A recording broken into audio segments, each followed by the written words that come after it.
This is just a sample of the audiobook. To get the complete audiobook, access the link posted in the first comment. School mascots or science blocks donated by a passing prince in a barouche. All we had was slightly mouldy netball bibs and lunches so dense it was a mystery they didn't appear on the periodic table. Nevertheless, I was determined, and nothing and nobody was going to stop me having a crack. Occasionally, I would meet up with my history teacher in a small cupboard of a room normally reserved for sacking members of staff, but other than that, a pat on the back and away from my parents, I was flying solo.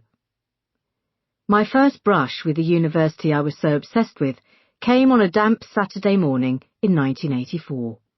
My teachers had urged me to apply to a college called St. Catherine's on the sole basis that they'd taken someone from my school 6 years previously, and they might remember.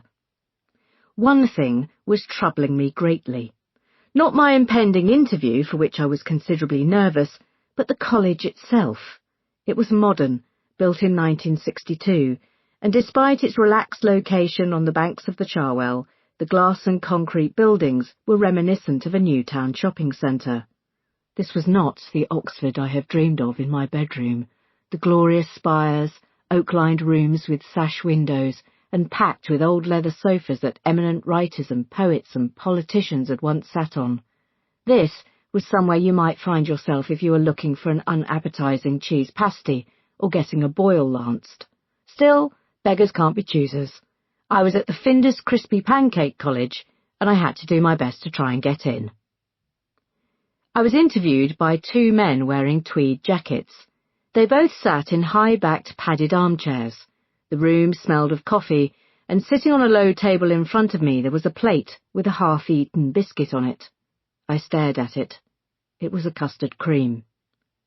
I perched on the end of the wooden chair that had been presented to me, clutching my knees, my heart thumping in my chest.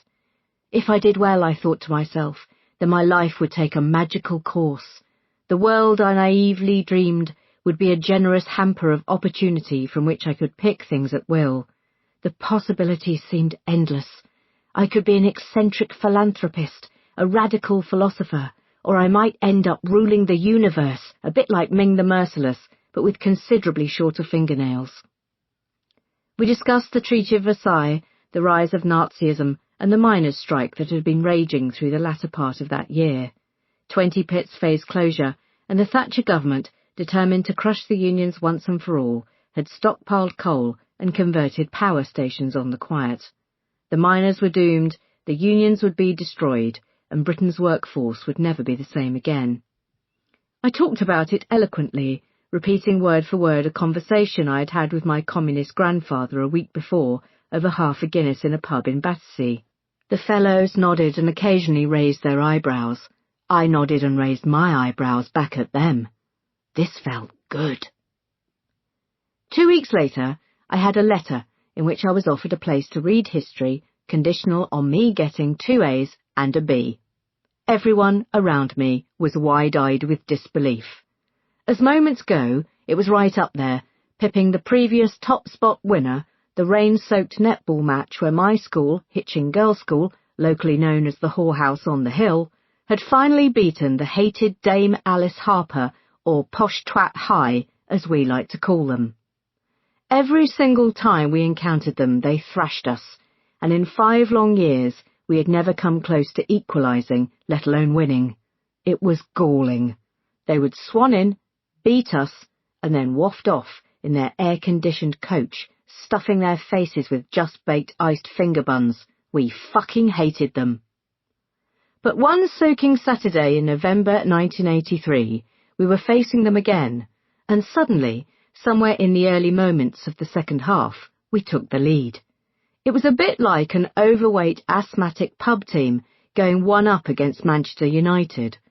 Sensing our moment of destiny had finally come, our blood was up.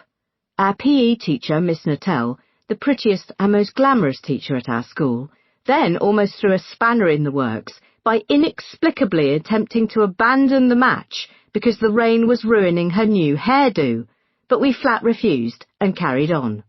We held on by the skin of our teeth, and as the final whistle blew, we were a goal ahead. Victory was ours. It was a triumph for the comprehensive schooling system, and to celebrate, we went crazy on lemon squash.